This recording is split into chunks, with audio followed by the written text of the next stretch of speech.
קודש, ערב שבת קודש, פרשת בהר, תשפ"ז.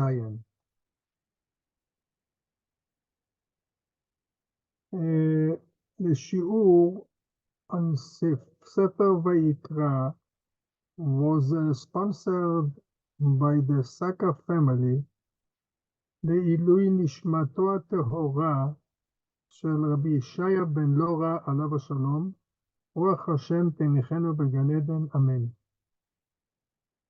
In this week's parasha, we are reading about a person who sells a resident house in a walled city.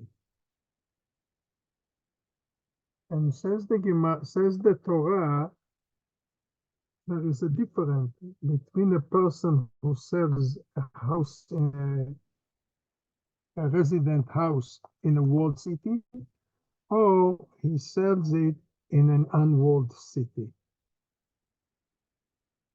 If he sells it in an unwalled city, the Torah is social, and therefore every house that is being sold is not being sold forever. Also, a land is not being sold forever. Everything is being sold till Jubilee. On Jubilee, every house and every land that was sold comes back to the owner. This is a rule in both things, in a walled house in a walled city and an unwalled city. Another thing is in common is that the seller has the right to buy the house back within 12 months, within a year. He can buy it back. The poskim are saying even he can buy it back even next day.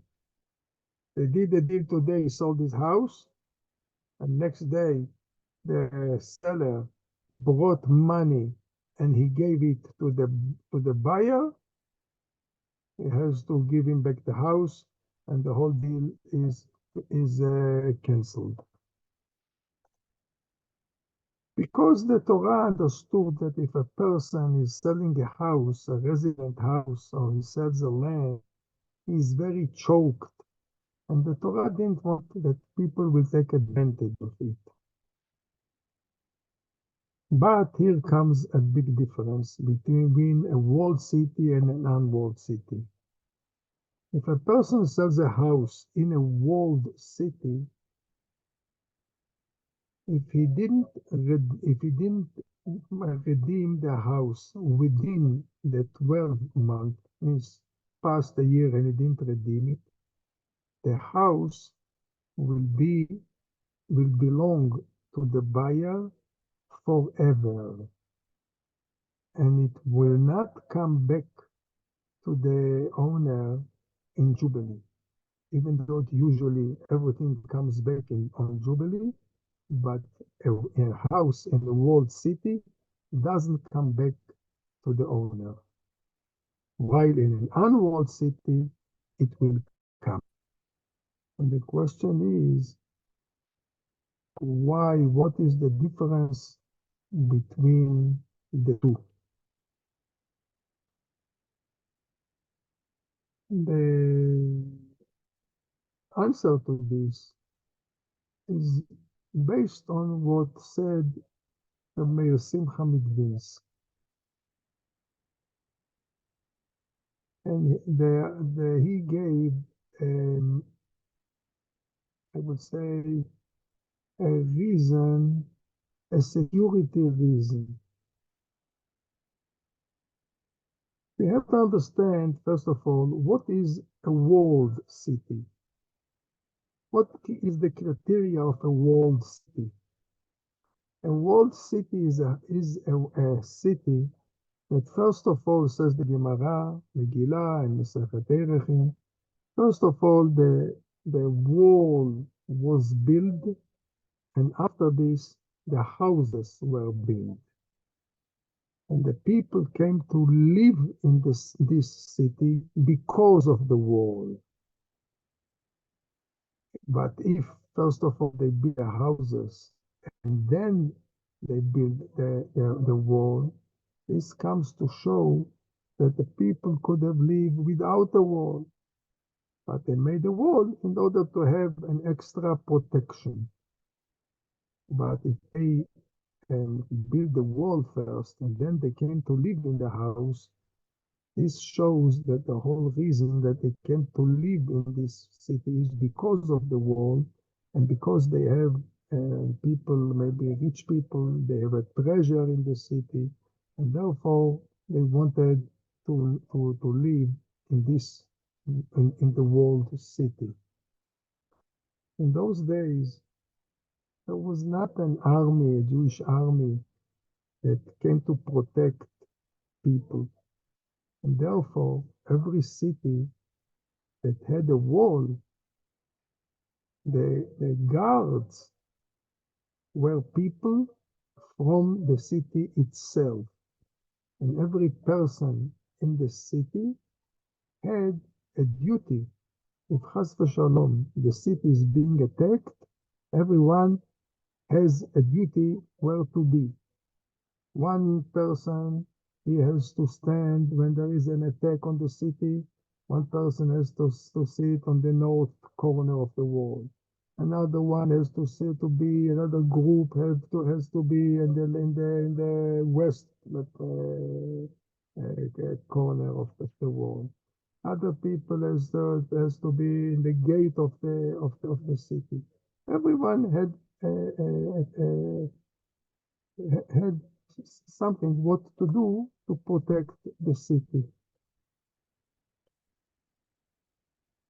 Now, if somebody sold his house, let us say he sold the house in the third year of the first Shmita, of the first 7 years, and then we have another 46 years till Jubilee will come. Now, the person that bought the house, he knows what is his duty, where to go if the city will be attacked. Now, if Jubilee will come, and there were a lot of people that sold their houses to other people, on Jubilee, it will be a transfer from a lot of people, a change. With people, the old people are coming out from the house, and new people from the houses, and new people are coming. Could be that it's not the seller himself will come. Maybe his family, because he passed away already, and his family will come. They don't know all the secrets of how to guard the city. And if the city will be attacked, they will not be able to protect the city. Therefore, said Rabbi Mirsky, this is the reason. Because of security, somebody who sold a house in a walled city, if it is not redeemed within the first year, the house will not go back to the seller on Jubilee, because if it will go back to the sellers, it will be a security problem to the people in the city. Now, we have here to understand what is the reason that that the halachic, what is the halachic reason that a person, if the seller, pays back to the buyer the money, the house goes back to him? Does is the selling is a total selling, Means to say, at the moment that he gave the money, that the buyer gave the money to the seller, at this moment, the house belongs totally to the buyer. But the Torah said, look, if the seller will bring you back money within the year, you will have to give the house to him back. And the seller will have to make a new possession in his house. Because when he sold it, it was a regular selling. And when you want to take it back and you bring the money, you have to make a new kinyan in the house. Or we can say not like this. That when a person is selling a house, it doesn't belong from the moment that he gave the money. The house doesn't belong to the buyer. The money that he gave him, the money is like a loan that he gives him. A loan within a year. But if he didn't bring the money within the year, so this moment, the house will belong to the buyer. Again, at the moment that the buyer gave the money, the house belongs to him from this moment, or the house doesn't belong to him. The money that he gave, it's like a loan that he gave to the guy. But if within the year he will not bring back the money, the house will belong to the buyer. What's the difference between them? If the seller has to make kinyan when he brings the money to the buyer. According to the first opinion that we said, we need to buy the house with all the way of kinyanim. According to the second way, that is only a loan, he doesn't have to make a new kinyan. It's when he brings the money, the whole mechira, all the agreement that is being cancelled. But here, says the Mishnah in Masechet Erechim, jumps a very strong question. What is the question? It comes out. Let us say Reuven is the seller. He sold the house to Shimon for $1 million.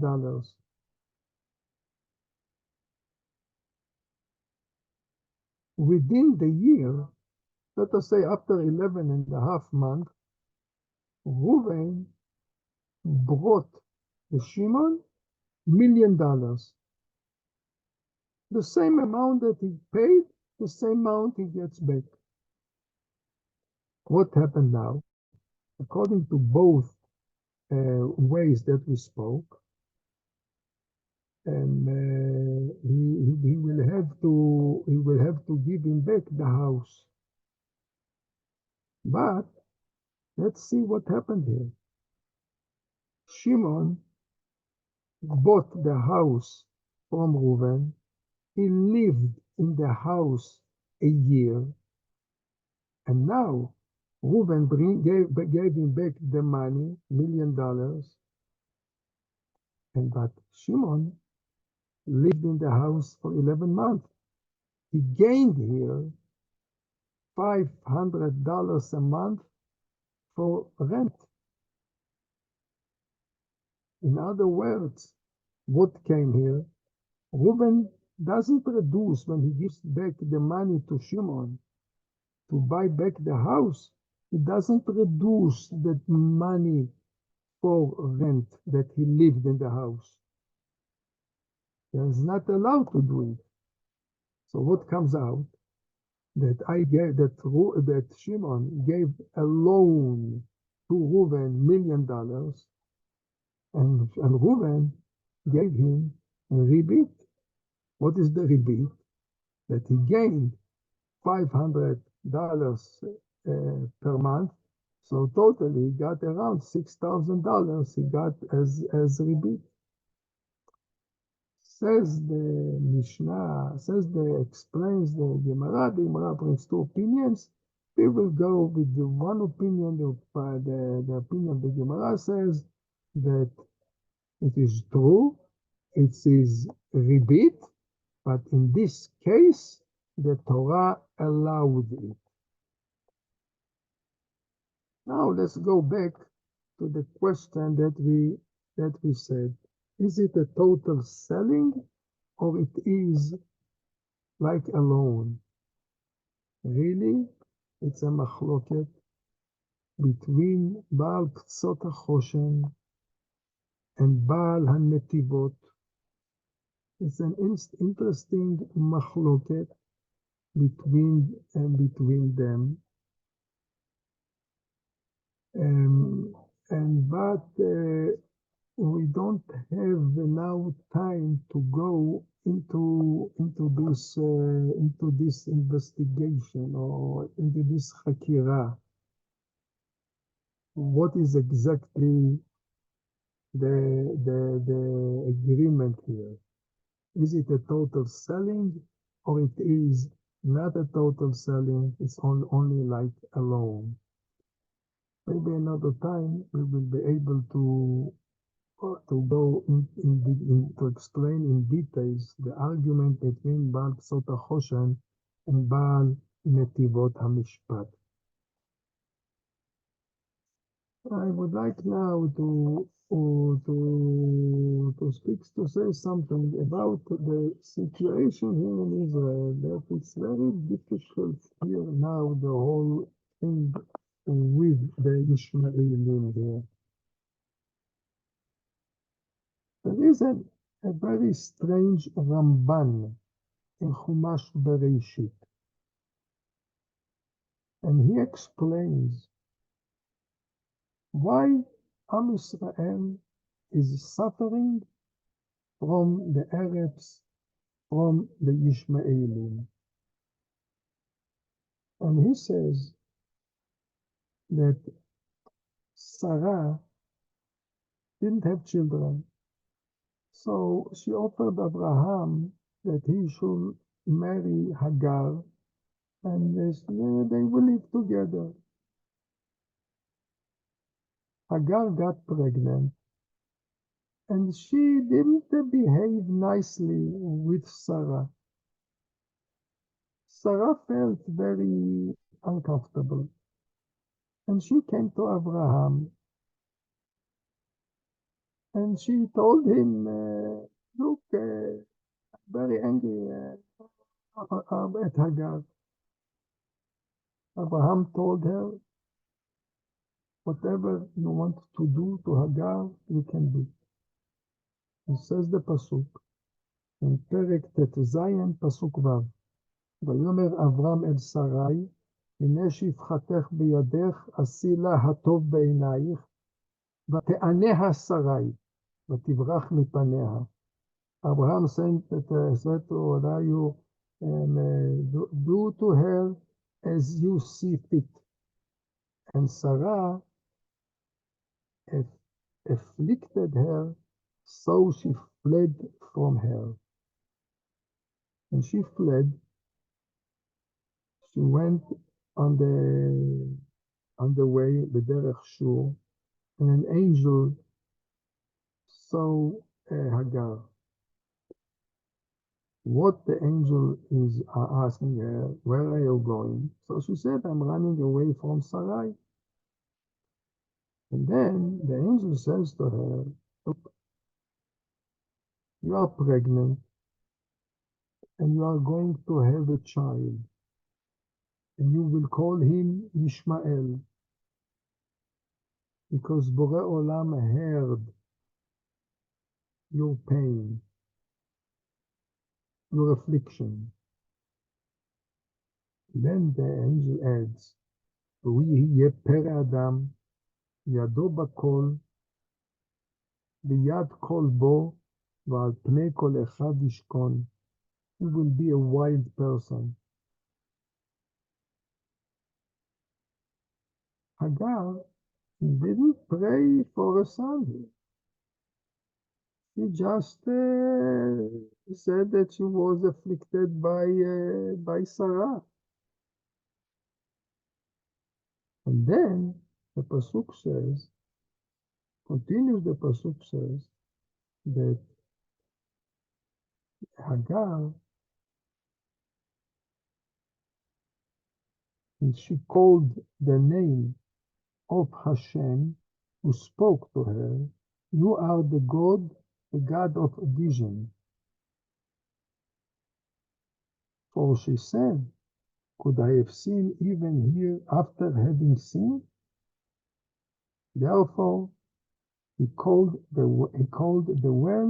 well of living one appearing to me.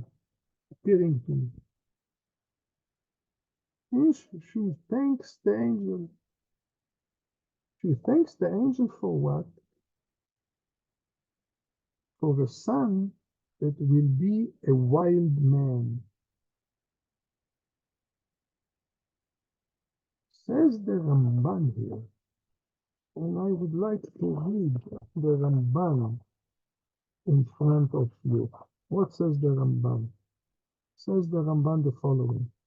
חטאה אימנו בעינוי הזה. Sarah, our mother, sinned when she afflicted Hagar. וגם Abraham also sinned. והניחו לעשות כן, that he gave me the permission to do it. ושמע השם את עוניה. בורא עולם heard her pain. ונתן לה בן, he gave her a son, שיהיה פרא אדם, that he will be a wild man. לענות, to afflict, זרע אברהם ושרה, בכל מיני עינוי. In other words, what we are suffering from Ishmael, comes because of what? Because Sarai afflicted Hagar. So this is like a punishment that Am Yisrael is getting because of Sarai. Even though there could be Sarai had a good intention when she afflicted her, but nevertheless, Am Yisrael is suffering because of this. But the main thing is that Hagar, she accepted it, that her son will be a wild person, and she said to the angel, thank you. And she calls the place Kel Roi, all what she said about the place that the angel appeared to her. What she is happy for, that her son will be a wild person that will afflict, that will kill Jews. This is the happiness of Hagar, and this will give us to understand the happiness of all the mothers of all these terrorists, that they are happy that their children anoint and afflict Am Yisrael and kills people in Am Yisrael, even though they themselves are getting killed, and by them he is a holy person. We are close to Lag BaOmer. Lag BaOmer is a time that Am Yisrael is happy. One of the reasons is because the students of Rabbi Akiva that died, 24,000 students, 12 pairs died, and they stopped dying on Lag BaOmer.